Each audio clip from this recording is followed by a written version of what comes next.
Hola, ¿qué tal? Muy buenas tardes y bienvenidos a esta transmisión de Facebook que realizamos desde la página del Colegio de Ciencias Económicas de Costa Rica. Esta tarde vamos a conversar de un tema que es bastante interesante y que en las últimas semanas ha dado mucho de qué hablar en las redes sociales con un montón de personas, ¿verdad?, que se han opuesto y otros pues que apoyan obviamente este tipo de proyectos que ya van a entrar en vigencia a partir del 1 de agosto de este año. Y es que hoy vamos a hablar de la regulación de aplicaciones y plataformas de comercio electrónico. Le vamos a dar la bienvenida al señor diputado del Partido de Liberación Nacional, al señor Roberto Thompson, quien además fue exalcalde de la Municipalidad de Alajuela, viceministro de la Presidencia, así como también él forma parte de la Comisión de Asuntos Económicos de la Asamblea Legislativa. Don Roberto, muchísimas gracias por aceptar la invitación del colegio. De verdad que es un placer tenernos como nosotros aquí esta tarde y además le mando un fuerte saludo que le envía a la Junta Directiva del Colegio de Ciencias Económicas en nombre de nuestro presidente, el doctor Enio Rodríguez, que le da las gracias por aceptar esta invitación y conversar con nosotros un ratito. Muchas gracias a ustedes por la invitación. Un saludo a la Junta Directiva y a todos los asociados del colegio y todos los que nos escuchan y nos ven el día de hoy. Esperamos aprovechar de la mejor forma esta conversación. Don Roberto, bueno, empecemos hablando sobre el cobro del impuesto del valor agregado por proveedores e intermediarios de servicios digitales transfronterizos y percepción del impuesto por emisores de tarjeta de débito y crédito. En resumidas cuentas, digamos, en síntesis en español, porque los nombres a veces son un poquito largos y a veces no todas las personas los entienden, cuénteme en qué consiste esto. Vamos a ver, yo creo que hay que empezar diciendo de que la realidad del mundo de hoy ha hecho, digamos, nos coloca en una situación muy diferente a lo que vivíamos hace pocos años. Más allá de la crisis que estamos viviendo, que evidentemente es una situación muy particular, extraordinaria y que exige tomar decisiones extraordinarias, lo cierto del caso es que la realidad del comercio a nivel mundial ha modificado. Hoy las compras a través de vías digitales, a través de servicios que te traen los productos a tu casa, a través de una serie de servicios que se brindan a nivel digital, a los que tenés acceso por el aparato telefónico, ¿verdad? Con muchísima facilidad, ha hecho que toda esta dinámica en el comercio mundial cambie completamente. Se estima que para hoy todas las transacciones alrededor de estas plataformas tecnológicas a las cuales tenemos acceso la mayoría de los pobladores del mundo suman alrededor del 15% del Producto Interno Bruto Mundial y que podría en pocos años llegar a representar cerca del 25% del Producto Interno Bruto Mundial. De manera que es algo que realmente está cambiando la dinámica a nivel mundial. Eso obliga a los gobiernos, evidentemente, a ajustar su legislación a esas variables. Y entonces, bueno, en consideración a todos esos aspectos, ustedes saben que hace poco más de un año Costa Rica promulgó una reforma importante al sistema tributario y en esa reforma digamos, básicamente en el tema impositivo se transformó el impuesto de ventas que existía desde hacía muchísimo tiempo al impuesto del valor agregado. Para incluir no solo las ventas de bienes, sino también la de servicios en el gravamen respectivo. Esa reforma tiene algunos otros componentes, obviamente, desde el punto de vista de atención del problema fiscal, de la regla fiscal, consideraciones en cuanto a límite a una serie de beneficios que a nivel del sector público se tenían, y tiene algunas otras consideraciones, pero concentrándonos básicamente en la parte impositiva, pues esto abre un espacio para que también haya algunas interpretaciones relacionadas con esto y ajustes de lo que son las directrices del Ministerio de Hacienda con respecto a estos temas el uso de servicios a través de plataformas tecnológicas. Conste, Como yo no soy diputado de gobierno, no lo explico objetivamente sin en este momento tomar posición si lo que ha planteado el Ministerio de Hacienda es lo correcto o no. Simplemente esos son los hechos para poder, digamos, ubicarnos dentro del contexto actual.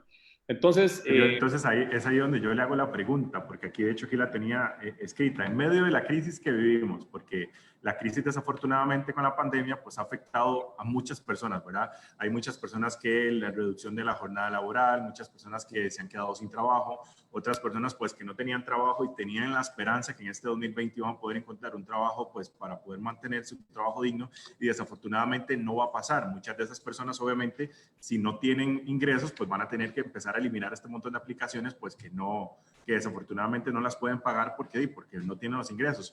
Pero realmente es adecuado poner este tipo de impuestos en estos momentos en donde el país y el mundo, bueno, vive una crisis bastante complicada, donde a veces no sabemos si hay trabajo, que después que mañana sí, que después que no. Obviamente los que tienen el trabajo fijo, pues que obviamente sí pueden pagarlo, ¿verdad? Pero las otras personas que quieren y antes podían, pero ahora con este impuesto tal vez se les va a generar una recarga. ¿Cree usted, digamos, que sí vale la pena aplicarlo ya? a ver, yo particularmente he manifestado mi oposición a cualquier tipo de gravamen que se pretenda implementar adicional al de la, digamos, al de la carga que ya la reforma fiscal tuvo y a los que tiene este país. Este país tiene evidentemente una carga impositiva alta evidentemente la crisis ha complicado muchísimo la situación para muchísimas familias para tener que soportar cargas impositivas adicionales. Pero bueno, aquí hay una realidad. La realidad es que hay información clara de que adicionalmente a esto enfrentamos una crisis fiscal compleja.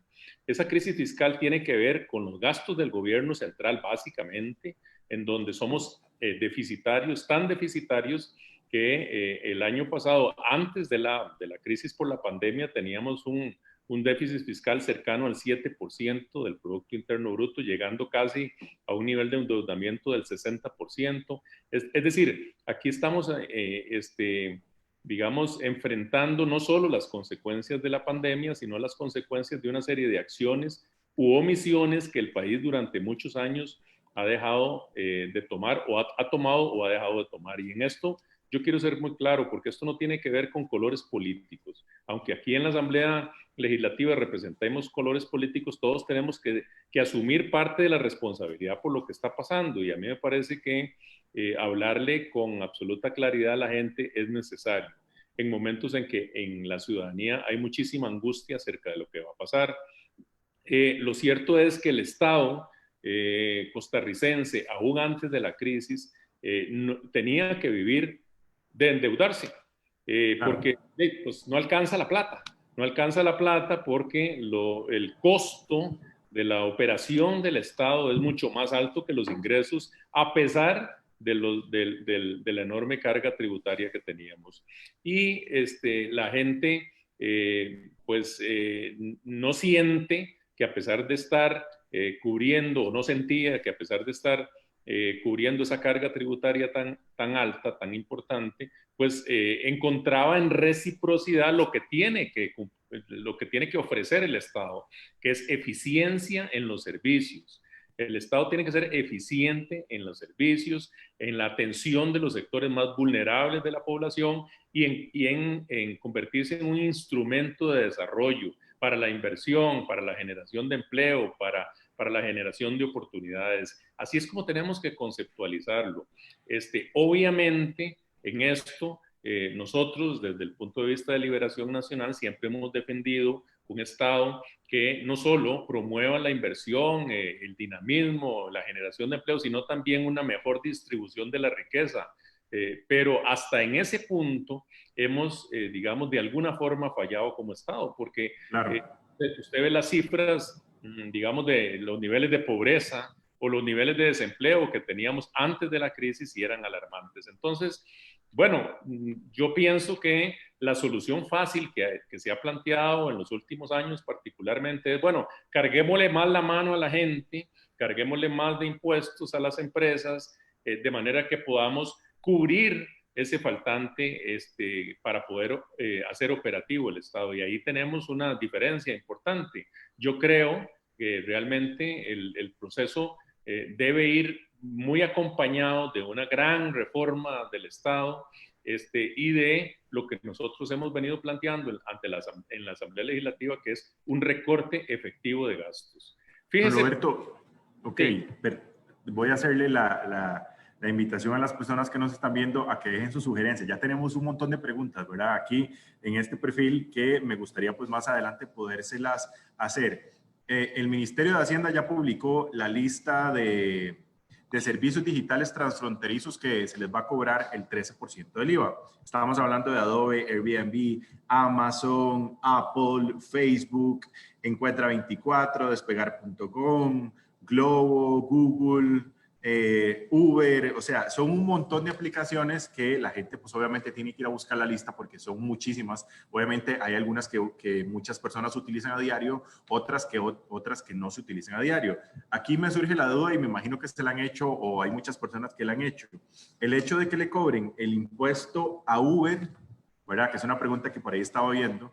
Esto hace que la aplicación que por varios años ha tenido en problemas, digamos, con los taxistas, con los Uber, con el gobierno, que sí que es legal, que no es legal, esto ya lo vuelve legal al cobrarle ya un impuesto a una aplicación que no se le cobraba pues el impuesto, ¿verdad? Porque era ilegal supuestamente, pero ahora ya entra en la regulación del 13%. Y sí, y ahí hay una enorme discusión y yo podría decirle que yo tengo dudas serias respecto a ese tema porque, bueno, por un lado, el Ministerio de Obras Públicas y Transportes reitera la ilegalidad del servicio, ¿verdad? Pero por el otro lado, el Ministerio de Hacienda nos dice que no importa que sea ilegal, igual hay que cobrarle. Bueno, evidentemente ahí hay una contradicción Claro, es y es extraño.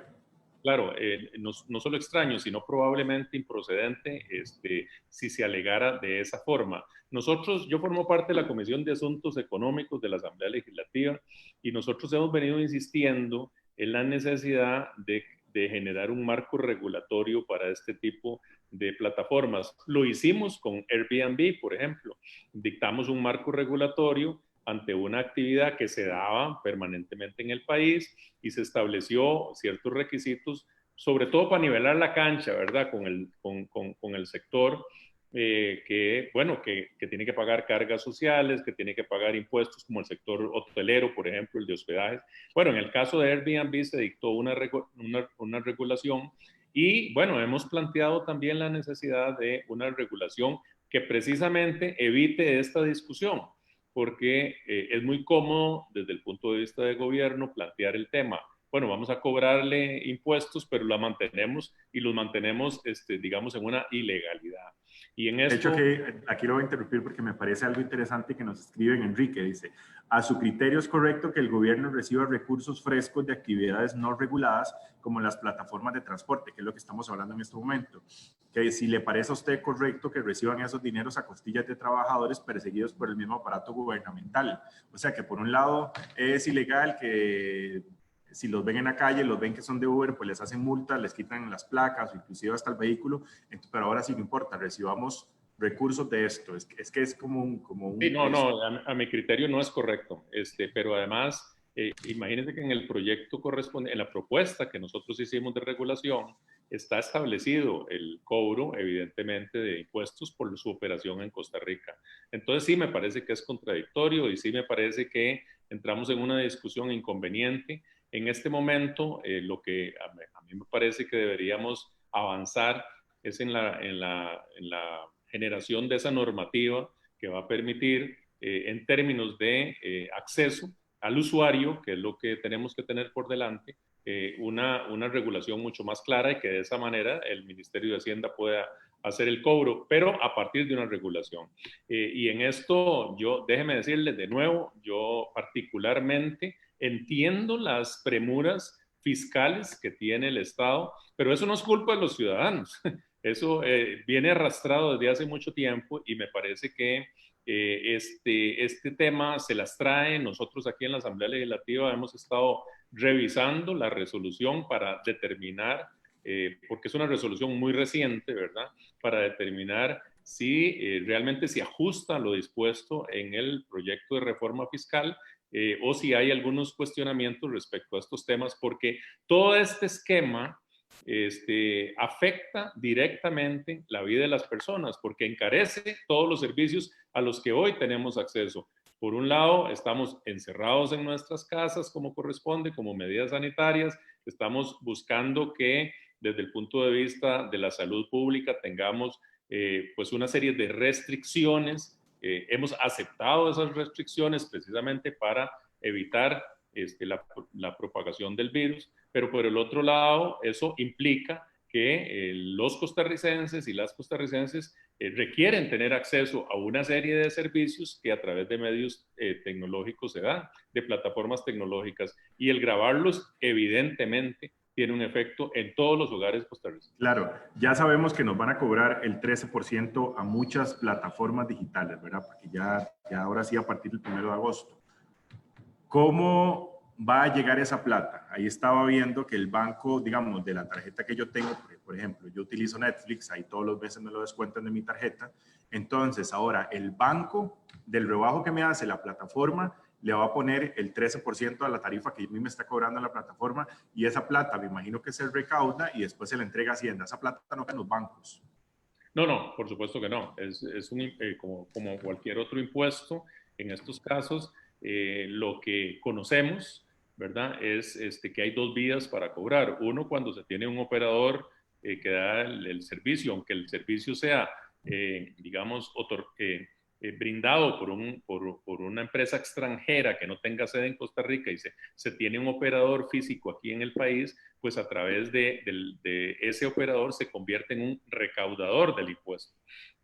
Igual en el caso de las tarjetas de crédito, que hasta donde tenemos entendido, se convierten también en recaudadores de ese impuesto. De manera que cada vez que se le va a hacer a usted el cobro respectivo, el emisor de la tarjeta tiene la obligación de cargarle ese 13%, evidentemente trasladarlo al Ministerio de Hacienda. Y ese 13%, como usted me dice, a mí me lo cobran, por ejemplo, supongamos que los 18 de cada mes, a mí me cobran la membresía por tener Netflix, por decirlo así. Entonces a mí me cobran eso. Ese mismo 18 me cobran la membresía o la plataforma que yo estoy utilizando, y ahí viene directamente adicional el 13%, o viene una factura completamente aparte. Bueno, yo no, vamos a ver, yo no tengo muchos detalles del procedimiento, ¿verdad?, que va a utilizar el Ministerio de Hacienda, más que en términos generales digamos, de las directrices que ha emitido. Cuestionamientos respecto no solo a la oportunidad, sino en algunos casos, como este caso de Uber, a la procedencia del cobro, ¿verdad? Porque entra esa contradicción acerca de la legalidad o no legalidad del servicio. Pero me parece que, digamos, tendrá el Ministerio de Hacienda que establecer algún esquema en el cual le asegure a los usuarios que efectivamente está dirigiendo ese aumento digamos, a sus cuentas. Y me parece que probablemente sea en la facturación que hace Netflix, por ejemplo, o en la facturación que hace cualquier otro, ahí vendrá, digamos, detallado el impuesto. Tiene que ser así, evidentemente. Y me imagino que obviamente ahí estaba leyendo que nos va a llegar una factura electrónica como una factura normal donde se está cobrando el IVA, que si usted es contribuyente del IVA mes a mes, ¿verdad? Si usted está registrado ante el Ministerio de Hacienda, usted puede utilizar esa misma factura para presentarla en sus declaraciones mes a mes, que mes a mes usted está pagando cierta cantidad de IVA. Entonces obviamente eso sí queda de esa forma. Igual que cualquier otro servicio que usted recibe. Conste, de nuevo, y permítame insistir en esto, no es que estemos de acuerdo en el impuesto. Entendemos las razones por qué las hace Hacienda, porque Hacienda pues está buscando. Imagínense que para este año se estima el hueco en la recaudación en cerca de 900.000 millones de colones, ¿verdad? Eso, si usted lo dimensiona, es toda la plata del mundo, ¿verdad? Es casi un billón de colones. Y bueno, el tema aquí es cómo los va a cubrir el Ministerio de Hacienda. Entonces aquí la solución fácil, que me parece que algunos están apostando con falta, digamos, porque omiten hacer la tarea que les hemos pedido de la Asamblea Legislativa, es cargarle más de impuestos a la gente. Pero bueno, aquí tenemos otra realidad y ustedes probablemente en el colegio, yo soy abogado, pero ustedes son los economistas, ustedes tendrán más digamos, más claro este panorama. Pero aquí si no hacemos algo desde el punto de vista del recorte del gasto público, si no hacemos algo desde el punto de vista de la eficiencia del Estado, esto no vamos a poder salir adelante. Hoy tenemos una serie de créditos que se han ofrecido por parte de organismos multilaterales, por el Fondo Monetario Internacional, que estamos tratando de valorar. Entendemos que esos créditos tienen muy buenas condiciones porque hoy la calificación de Costa Rica, lamentablemente, en las calificadoras internacionales es muy baja y eso también nos afecta muchísimo. Pero bueno, tenemos que recurrir a una combinación de factores, pero no podemos, bajo ninguna circunstancia, seguirle pidiendo, me parece a mí, y esa es nuestra posición, más sacrificios a la gente si no se hace la tarea en el tema del recorte. Y déjeme decirle este dato para todos los que nos escuchan. Aquí ha habido de acuerdo con un estudio que hizo CEPSA, que nos presentó el día de ayer a la Fracción de Liberación Nacional, el promedio de subejecución presupuestaria en los últimos años ha sido cercano al 12%, poco más, poco menos. Eso significa que de todo lo que se presupuesta, más o menos el 12% no se ejecuta en el año. Entonces, hay ciertamente un porcentaje muy alto a nivel de gasto público que podría revisarse. Hay propuestas claras de que si nosotros realmente queremos entrarle a un recorte del Estado para poder bajar de alguna forma ese hueco que no podemos cubrirlo en este momento, ni podremos cubrirlo por más impuestos que tratemos de ponerle a la gente. Lo cierto del caso es que tenemos que hacer una labor Claro. desde ese punto de vista. Y me parece a mí que estas soluciones de seguir grabando a la gente con una serie de impuestos y pretendiendo grabarlo aún más en una situación de crisis como la que estamos no es la solución correcta. Aquí he visto varias consultas de varias de las personas que nos han hecho, porque son un montón de preguntas, usted las puede ver ahí en algún momento. Dice María Flores, esta la he visto en varias formas de diferentes planteamientos, como hacen la pregunta. ¿Cuándo van a elevar a plenario el proyecto de ley 21587? Dice que cómo es posible que se sienten a hablar de las otras plataformas y dejen de lado las que están produciendo muchísimos trabajos en el país.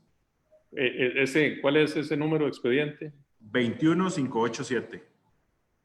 No lo tengo así a mano. No sé si se refiere a la plataforma de transporte, por ejemplo. Dice, regula la actividad de conductores de plataformas tecnológicas. Bueno, vea qué contradictorio es esto. Yo le voy a decir, el gobierno de la República presentó hace más de un año, hace como año y medio, un proyecto para regular las plataformas tecnológicas de transporte de personas.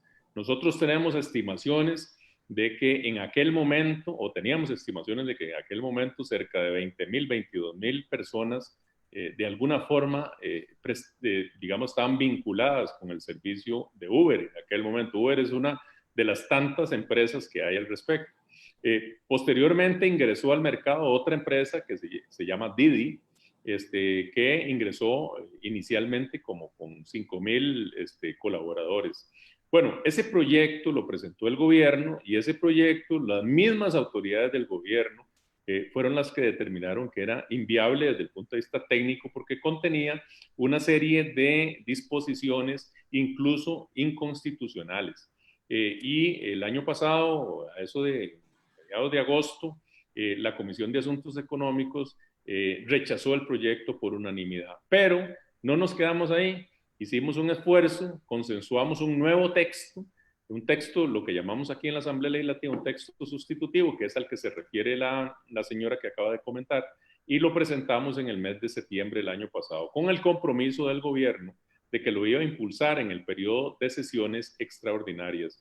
Yo no sé si la gente está, digamos, al tanto, pero el gobierno de la República presentó hace más de un año, hace como año y medio, un proyecto para regular las plataformas tecnológicas. Y ese proyecto lo presentó el gobierno y ese proyecto, las mismas autoridades del gobierno fueron las que determinaron que era inviable desde el punto de vista técnico porque contenía una serie de disposiciones incluso inconstitucionales. Y de que las sesiones de la Asamblea están divididas en ordinarias y extraordinarias. En las extraordinarias, la Asamblea solo ve, solo valora, solo puede discutir los proyectos que el Ejecutivo digamos, le convoca para su discusión. Eso empieza el 1 de diciembre y termina el último de abril de cada año. Y fíjese que durante todo ese plazo, durante los 5 meses que estuvimos nosotros en sesiones extraordinarias, el gobierno no convocó el proyecto, de manera que nosotros realmente perdimos 5 meses en esta discusión. Ahora, a partir de mayo, una vez que se conformaron nuevamente digamos, las comisiones legislativas, hemos empezado nuevamente a valorar este tema y la comisión ha determinado que este es uno de los temas que vamos a sacar con prioridad. Yo estimaría, para la persona que escribió, yo estimaría que esto debería estar en el plenario legislativo en discusión a más tardar dentro de 22 días, un mes, de acuerdo con lo que la comisión viene trabajando. Y a partir de ahí viene la discusión. ¿Eso qué permitiría? Bueno, ya darle una legalidad, una regulación a lo que corresponde al transporte público, al transporte de personas a través de las plataformas tecnológicas que de alguna forma permita un mejor servicio, digamos una sana competencia con el otro sector que es muy importante también para el país, que es el sector taxi, que tiene evidentemente derechos adquiridos de muchísimos años, pero le permitiría al usuario mejores condiciones de accesibilidad y eventualmente de precio. Y en este momento, como bien lo dice la señora, en crisis, en donde perdemos empleos todos los meses, todas las semanas, todos los días, necesitamos generar opciones para la gente. De eso se trata. Y en la Asamblea Legislativa estamos claros de que este debe ser un proyecto prioritario. Y es muy importante cuando usted dice el tema de los precios, porque de viaje, digamos, sin decir nombre ni mucho menos, uno a veces siente la diferencia porque por emergencias usted utiliza alguna plataforma digital y por otra emergencia, porque en ese momento tal vez no hay, como por el tema de las restricciones, que de cierta hora a cierta hora solo se pueden utilizar un solo servicio, uno siente a veces las diferencias. Aquí, como usted dice, es una competencia de precios y que se regula que todos tengan el acceso fácil y que ustedes se sientan completan la libertad de hacer utilizar el Uber, el Didi o el taxi, porque sabe que los precios van a ser tal vez bajo la misma línea. Pero además, bueno, vea, digamos, a mí me tocó vivir una época muy distinta. Vos sos muy joven, ¿verdad? Y entonces, a mí me ha tocado todo lo que es la revolución de la tecnología y del Internet. Cuando nosotros estábamos chiquillos no había Internet, ¿verdad? Empezaba, ¿verdad? En aquellas épocas. Entonces, pero ahora ustedes todos tenemos aquí este aparatito y con este aparato tenemos acceso a todo. Podemos hacer los pagos, podemos solicitar comida, podemos acceder a cualquier tipo de servicio, ver cualquier tipo de programa, bajar miles de aplicaciones que tenemos hoy, de manera que vamos a ver, es ir contra la corriente. La legislación tiene que irse adaptando a las nuevas tecnologías, y aquí nosotros tenemos que tener una gran capacidad porque las leyes durante muchos años se hicieron bajo ciertas condiciones que hoy han cambiado completamente. Y si nosotros no adaptamos las leyes a los marcos regulatorios, que cada vez me parece a mí tienen que ser más generales y permitir que digamos, todo lo positivo de la tecnología fluya entre la gente, entonces ahí vamos a nadar contracorriente. Por eso yo creo que este es un proyecto que tiene que votarse, igual que se votó el de Airbnb, generar ese marco regulatorio muy básico, ¿verdad? Y permitirle a la gente acceso a los servicios. Incluso yo he conversado muchas veces con los representantes del sector taxi, tengo buenos amigos ahí también, y les he dicho, el propio sector taxi tiene que migrar a este tipo de tecnologías. Es decir, ya eso como funcionaba antes, que uno agarraba el teléfono fijo de la casa y llamaba a una operadora y que la operadora llamaba por radio, ya eso es inviable en las actuales circunstancias. Entonces, el servicio de taxi en general tiene también esa necesidad migrar a esa nueva tecnología y me parece que hacia eso vamos. Y usted, yo le pregunto a mis hijos y hasta se ríen cuando les cuento cómo era la historia antes, ¿verdad? Pero ahora es muy diferente. Claro, aquí tengo otra pregunta para ir metiéndonos en el tema en el que estábamos también, que la parte de la regulación, la pregunta Ana Arata. Saludos, tengo una duda. Si compro por Amazon y pago el 13% de impuesto al nacionalizar la mercadería, ¿tengo que pagarlo también en la tarjeta de crédito? Uf, qué pregunta, ¿verdad? Me parece que no, ¿verdad? Me parece que no. Si ya está pagando, podría ser que no. El cobro es uno solo, ¿verdad? Lo que pasa es que ahí entran en juego otras cosas que son los impuestos de importación de algunos productos, ¿verdad? Que no son el impuesto digamos, de ventas, ¿verdad? Que son cosas diferentes. Ok. Don Roberto, bueno, usted ahorita hablaba que una de las cosas de la tecnología que hay que modernizarse, que ahora usted agarra y pide un transporte por su teléfono, le llega hasta la puerta de su casa, la comida, las medicinas, que ahora hasta el supermercado va hasta su casa, que esta es una, por decirlo así, que no suene de la manera fea, ¿verdad? Que es una de las cosas positivas que la pandemia llegó a enseñarnos a todos, tanto Costa Rica como todo el mundo. La parte de virtualizar absolutamente todo sin que usted obviamente con la necesidad de no tener que salir de la casa, ahora todo llega. Entonces, obviamente son aplicaciones que van a ser muy necesitadas. Inclusive, a partir del 1 de agosto, el Ministerio de Hacienda y el gobierno van a empezar a recibir una gran cantidad de dinero que pues podría llegar a solucionar muchas cosas, pero obviamente va a haber un montón de personas que se ven afectadas. Aquí la gente está preguntando, o sea, usted después usted se dé la vuelta por el Facebook del Colegio de Ciencias Económicas y vea todas las preguntas porque tenemos muchos temas que podemos seguir abarcando y podemos seguir hablando con usted de diferentes formas porque son muchas las consultas y obviamente nos gustaría poder responderlas absolutamente todas, pero no, sí, no a veces no se puede, ¿verdad? ¿Cuánta plata, yo no sé si ya usted lo mencionó, estima que se pueda recoger al año con todo este impuesto a este montón de aplicaciones? Vieras que no tengo la menor idea. Yo creo que la próxima vez vamos a tener que invitar a alguien del Ministerio de Hacienda también Para que nos acompañe y nos saque muchas dudas. para que debatamos un poquito acerca de estos temas, ¿verdad? Porque me parece que yo sigo insistiendo, probablemente hay estimaciones, pero parte del problema que tenemos nosotros en la Asamblea Legislativa es cómo legislar con toda la información que realmente requerimos para tener la información precisa. Yo quiero aclararle a la gente que en este tema en particular, como lo dije, estoy revisando la directriz del Ministerio de Hacienda para determinar la procedencia, las condiciones, porque todo esto tiene fundamento en el proyecto de reforma fiscal que no es que hubo una reforma ahora, ¿verdad? Eso es importante que la gente lo tenga claro. No es que la Asamblea Legislativa dictó una ley para grabar digamos, el uso de plataformas, o sea, eso no es así. Lo que pasa es que hay una interpretación del Ministerio de Hacienda y hay una directriz emitida por el Ministerio de Hacienda a partir de su interpretación de la reforma fiscal, del proyecto de reforma fiscal que se aprobó hace año y medio, aproximadamente casi 2 años. Esto porque el Ministerio de Hacienda lo que alega es que requería una serie de condiciones, ¿verdad? Instrumentos a nivel tecnológico para poder aplicarlo.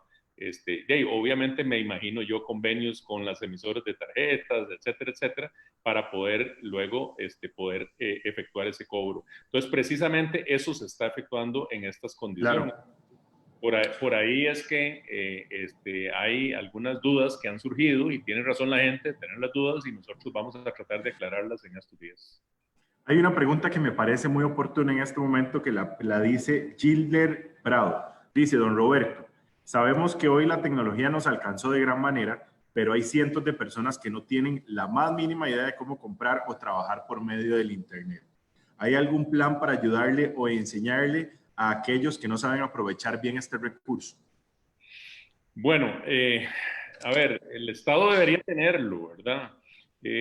Nosotros vamos a ver, en el año, en el gobierno 2006 al 2010, usted recuerda, bueno, tal vez no recuerda bien, pero algunos más jóvenes no, se trabajó en el proyecto de apertura, en la ley de telecomunicaciones, y se generó y creó un fondo que precisamente tenía digamos, el objetivo de cubrir y cerrar lo que se ha llamado la brecha digital, que es precisamente para atender los requerimientos no solo de escuelas y colegios de todo el país, sino también para atender los requerimientos de una población que tenía que irse adaptando poco a poco a las nuevas tecnologías.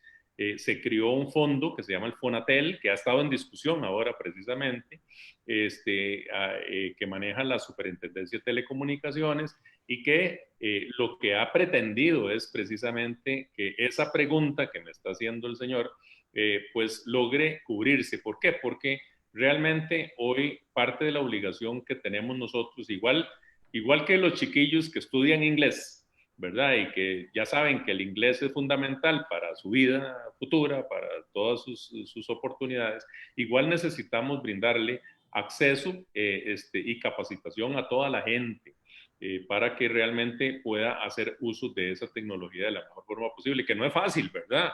De uno que ha ido más o menos aprendiendo de las cosas. Bueno, vea usted cómo estamos hablando nosotros ahora a través de una tecnología que hace 3 meses ni la usábamos. Yo no sabía lo que era Zoom, No, no, ¿verdad? yo tampoco, lo desconozco también. Nadie sabía lo que era Zoom y hoy tenemos, incluso se aprobó recientemente una reforma a nivel de la Asamblea Legislativa para que, por ejemplo, los consejos municipales sesionen en forma virtual y para que la propia Asamblea Legislativa pueda tomar decisiones en casos específicos de manera virtual y no presencial. Todo eso ha cambiado el mundo y ciertamente esta emergencia ha sido muy trágica, lamentablemente ha traído muchísimo dolor en todos los países, pero también nos ha enseñado la importancia de actualizarnos.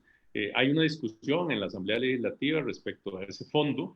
Me imagino que la gente que me escucha habrá leído en los diarios y habrá visto en las televisoras que hay una discusión, porque también el gobierno quiere tomar esos recursos para poder financiar parte del faltante de dinero que tiene. Y nosotros, muchos, hemos defendido el tema de que esos recursos es una carga para fiscal que fue creada para combatir esa brecha digital. Entonces, vamos a seguir en esa línea porque nos parece que ahí hay una buena cantidad de dinero que, bien utilizada por parte de la Superintendencia de Telecomunicaciones y de quienes tienen que ejecutar estos recursos, puede ayudarnos a que, como la persona que lo cuestionó, igual llegue a todos los rincones del país la tecnología, pero además se permita capacitar.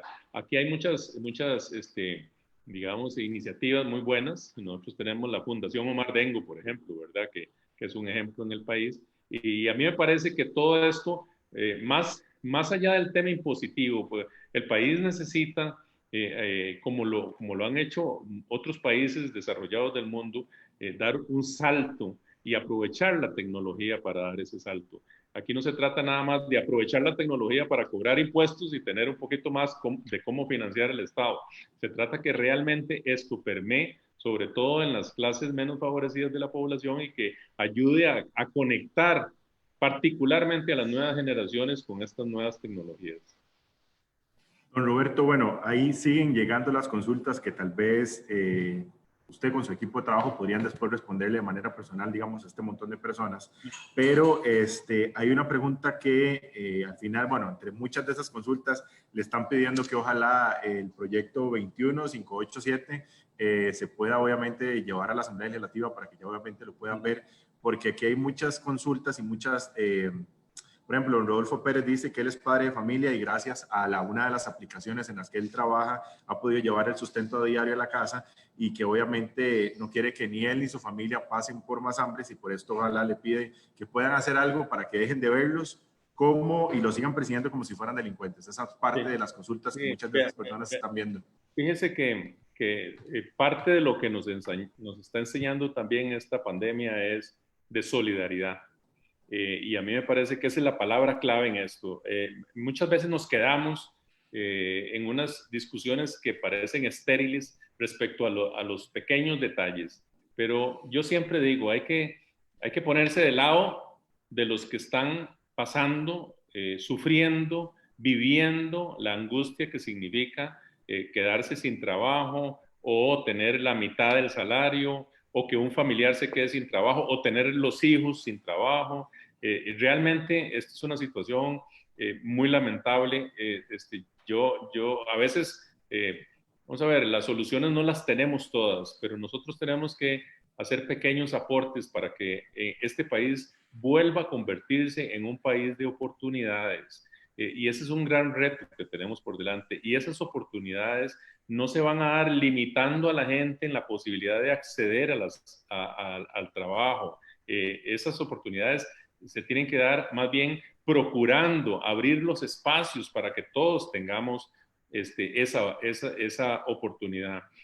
Yo muchas veces lo converso con los amigos taxistas, probablemente algunos me estarán viendo, porque esto no es un tema de enfrentarnos unos contra otros, es un tema de que nosotros en la historia de este país construimos una sociedad mucho justa, más solidaria, que atendía a los más débiles, pero que era una sociedad que le permitía a la gente no solo capacitarse, estudiar, a la mayoría, pasar por todo este proceso a través de los procesos educativos públicos y gratuitos, sino también oportunidades para salir adelante. Y aquí ese es el gran reto que tenemos por delante nosotros. Así es que yo por lo menos pienso que en ese esfuerzo tenemos que juntarnos. Ahora, la crisis que estamos viviendo, lamentablemente nos ha puesto una situación de real emergencia, real emergencia. Ve usted, hoy se dieron a conocer las cifras de desempleo, que ya andan casi en el 16%. Eso es mucha gente sin trabajo. Y Un usted lo dato ve muy triste, lamentable. triste, lamentablemente. Pero no hay que olvidar que antes de la crisis ya nosotros veíamos las enormes filas, sobre todo de gente Claro. joven, en las ferias de empleo. Vea, gente con 2 idiomas, gente con maestrías, gente de todo tipo, haciendo las filas. Y imagínense la gente que ha perdido su trabajo, que probablemente de una edad madura, de 40, 45, 50, 55 años, es muy difícil, ¿verdad? Esta situación. Y yo entiendo que esta opción y algunas otras que se barajan son opciones reales para la gente. De manera que el compromiso lo tienen de parte nuestra. Lamentablemente tuvimos ese tiempo en que el gobierno no se decidió a convocar el proyecto, pero ahora sí tenemos ya una posibilidad real de sacarlo adelante. Aquí inclusive nos están diciendo que en 22 días nos van a volver a escribir a usted y a mí para hablar sobre el proyecto del 21587. Ojalá que se pueda solucionar porque veo muchas consultas y muchas historias que realmente, como usted dice, son lamentables de gente que ha perdido su trabajo y solo tiene esta opción para recibir ingresos. Entonces creo que este podría ser otro tema que más adelante podríamos tocar con usted cuando ya esté ya presentado. Ojalá que los diputados pues lo vean, lo aprueben o no lo aprueben, tocarlo para que también estas personas que nos están haciendo muchas consultas, pues vean lo que puede pasar y lo que no puede pasar con esta aprobación. También, don Roberto, le agradezco de verdad que se haya tomado su tiempo porque las agendas de los señores diputados son siempre bien apretadas, ¿verdad? Entonces le agradecemos que haya tomado tiempo, que haya participado en esta transmisión del Colegio de Ciencias Económicas. Les reitero el agradecimiento de parte de la Junta Directiva y de nuestro presidente, el doctor Nino Rodríguez, así como también de la directora ejecutiva, doña Zoila Víquez, por tomarse el tiempo y por participar y compartir con nosotros. Y creo que son espacios bastante oportunos en estos momentos donde la gente está en crisis, la gente pues desafortunadamente estaba un poquito cansada del confinamiento, que ahí poquito a poco se van soltando pues las restricciones y las medidas, se van reaperturando muchas cosas para poder reactivar la economía. Entonces de verdad le agradecemos, ojalá que no sea ni la primera ni la última vez, que seamos más ocasiones que nos podamos ver para poder seguir hablando muchos temas de interés nacional y muchos temas que hay que hablarlos también muy al español, muy al ótico, para que muchas personas logren entender lo que está pasando y lo que se está haciendo en estos momentos. Sí, muchas gracias a ustedes. Un saludo cordial a todos los miembros de la Junta Directiva, de la Dirección Ejecutiva, y gracias a todos los que participaron. Yo me comprometo a revisar el Facebook del programa y a tratar de darle respuesta a la mayoría de la gente que ha planteado algunas de esas inquietudes, y particularmente, pues, a seguir trabajando. La vida yo digo, nos da algunas oportunidades y yo agradezco realmente, más allá de otras consideraciones, la oportunidad de aportar en algo. Yo creo que aquí, de verdad lo digo, hay una buena voluntad. Quisiéramos abarcar todos los temas, quisiéramos tener todas las soluciones, pero por lo menos, pues tratar de minimizar la gran angustia que sabemos que pasa muchísima gente y que tiene razón. Esperamos realmente que la situación de la salud pública, que es muy importante, logre superarse, que la reapertura vaya caminando como se piensa, y que en todo este proceso la recuperación nos haga un país mucho más fuerte, y que toda esta situación que hemos tenido que enfrentar nos haga sobre todo ser un país mucho más solidario, y un país que piense más en los demás y cómo compartimos todo lo que tenemos con los demás, porque eso es parte de las enseñanzas que tiene que dejarnos esta difícil situación. Muchas gracias a ustedes y espero que en 22 días me vuelvan a llamar y volvemos a juntarnos, claro. Téngalo por seguro que lo volvemos a llamar para poder seguir hablando de este tema, don Roberto. Muchísimas gracias. Que pase bonita tarde y ya casi fin de semana, ¿verdad? Gracias. Muchísimas gracias. Hasta luego.